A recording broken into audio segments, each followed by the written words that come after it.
Bismillahirrahmanirrahim. Assalamualaikum warahmatullahi wabarakatuh. Anak-anak, apa kabar hari ini? Semoga dalam keadaan sehat ya. Nah, hari ini kita akan lanjutkan pembelajaran tematik kita.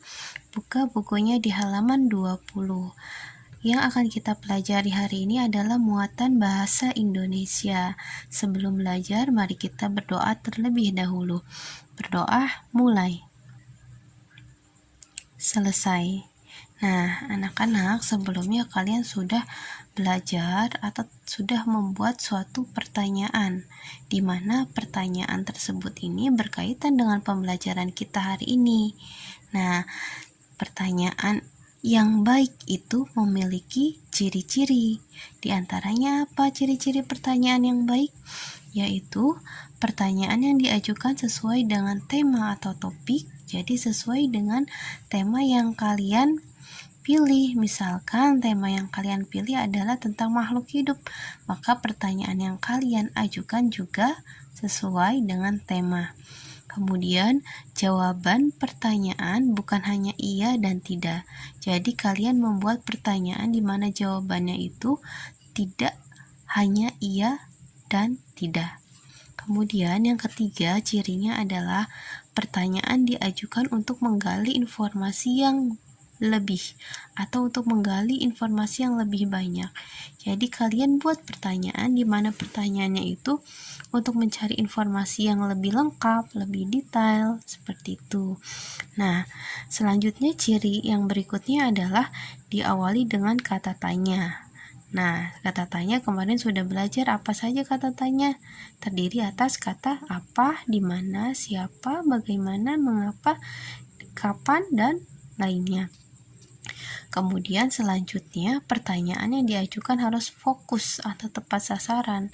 Jadi karena topiknya, misalnya tadi tema yang diangkat atau topiknya adalah tentang makhluk hidup, maka harus fokus pada tema. Kemudian menggunakan bahasa Indonesia yang baik dan benar.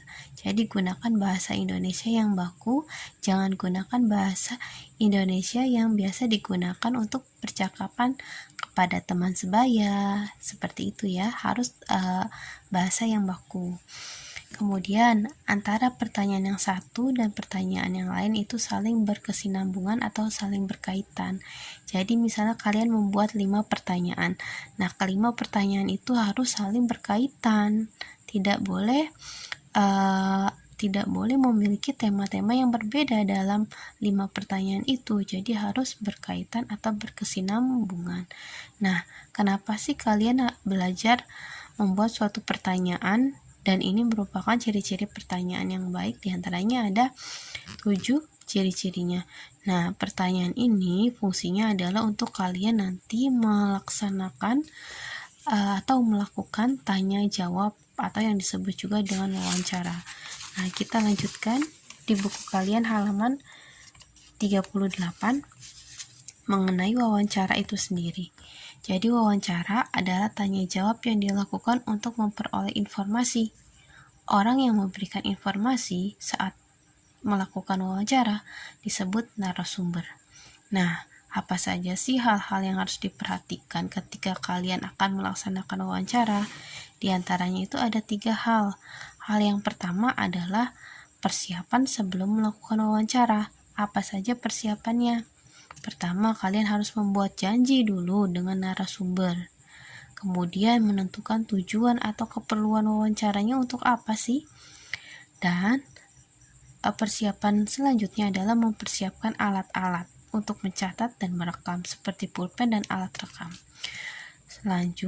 Kemudian persiapan berikutnya adalah menyusun pertanyaan, kemudian berlatih untuk membaca pertanyaan yang telah disusun, kemudian berpakaian sopan dan datang tepat waktu. Jadi hal yang pertama yang harus dipersiapkan sebelum melakukan wawancara sudah kita bahas. Selanjutnya adalah persiapan yang harus kalian lakukan ketika sedang melakukan wawancara, yaitu berbicara sopan. Kemudian sebelum mengajukan pertanyaan, kalian juga harus memperkenalkan diri kalian kepada narasumber dan menyebutkan tujuan wawancara. Lanjut lagi, kalian harus memulai wawancara dengan pertanyaan yang ringan. Untuk apa? Untuk mencairkan suasana. Setelah itu, pada saat wawancara, jawaban narasumber dapat kamu kembangkan lagi dengan pertanyaan baru dan hindari pertanyaan yang berbelit-belit. Jadi hindari bertanya dengan pertanyaan yang sama. Yang terakhir adalah dengarkan pendapat dan informasi dari narasumber dengan seksama atau teliti. Nah, ini yang ketiga adalah setelah melakukan wawancara yang harus kalian perhatikan adalah memohon diri. Maksudnya adalah pamit kepada narasumber. Jadi kalian harus berpamitan ketika setelah melakukan wawancara, kemudian juga jangan lupa ucapkan terima kasih dan menyampaikan permintaan maaf jika selama wawancara itu ada yang kurang berkenan. Nah, baik, itu saja anak-anak yang bisa Ibu jelaskan pada pertemuan kali ini. Semoga bermanfaat dan bisa digunakan untuk kalian dalam mengerjakan tugas. Wassalamualaikum warahmatullahi wabarakatuh.